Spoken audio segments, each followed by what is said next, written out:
Hello everyone, I am Mrs. Esther Massey. Today I'll explain a lesson from your history book, The Rise of Nationalism in Europe. The idea of liberty has ever been in the mind of human being. Before proceeding further, let's understand the term nationalism. Nationalism is a feeling of belonging and loyalty that causes people to think of themselves as a nation. European nationalism, in its modern sense, was born out of the desire of a community to assert its unity and independence.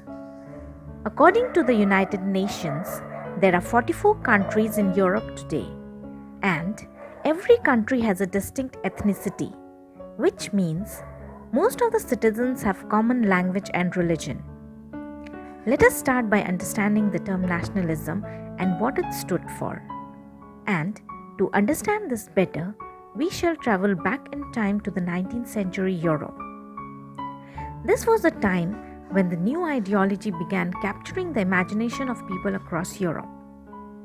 Until this time, Europe had multinational dynastic empires. But the forces of the nationalistic movement crumbled these empires and nation-state came into existence. So, what are nation-state? A nation-state is that in which a majority of its citizens and their rulers have a sense of common identity and shared history.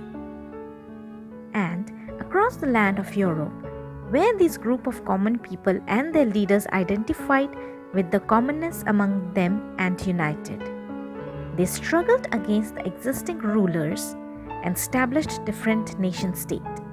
In 1848, Frédéric Soriot, a French artist, painted a series of 4 paintings. He visualized his dream of a world made up of democratic and social republics. His painting showed men and women of all ages and social classes marching in a long trail and offering homage to the Statue of Liberty as they passed by. As we all know that the Statue of Liberty is a female figure that bears the torch of enlightenment in one hand and the charter of the right of man in the other hand. In the foreground of the image lies the shattered remains of the symbol of absolutist institutions. The Statue of Liberty shown in this painting was France's way of depicting liberty post the French Revolution. In Soriot's utopian vision, the people of the world are coming together to form distinct nations. Nations that could be identified by their flags and national costumes. Leading to the procession past the Statue of Liberty were the United States and Switzerland, which by this time were already nation-states. France, identifiable by the revolutionary tricolor, has reached the statue, followed by the people of Germany bearing the black, red, and golden flag. An interesting thing to note here is that during this time, when Soriot created this image, the German people did not yet exist as the United Nation. The flag that they carry was an expression of liberal hopes to unify the numerous German-speaking principalities into a nation-state under a democratic constitution.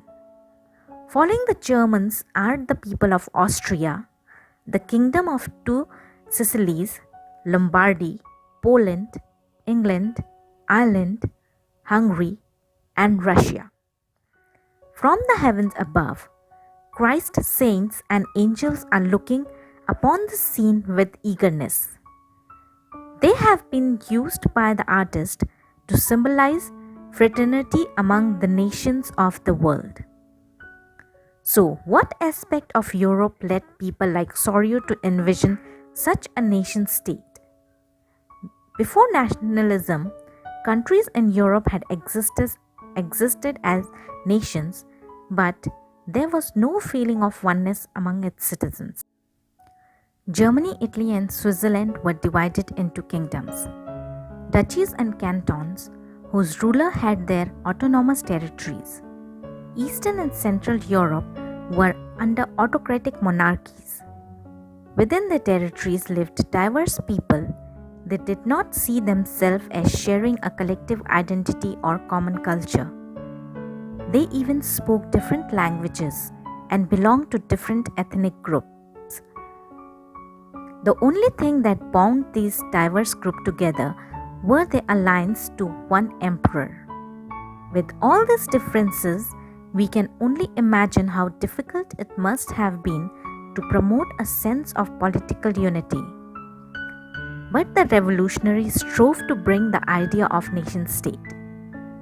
These modern states were envisioned as having the centralized power that exercised sovereign control over the clearly defined territory. And with the nationalism movement, as nation state came together, the majority of citizens, together with its rulers, came to develop a sense of common identity and shared history, or descent.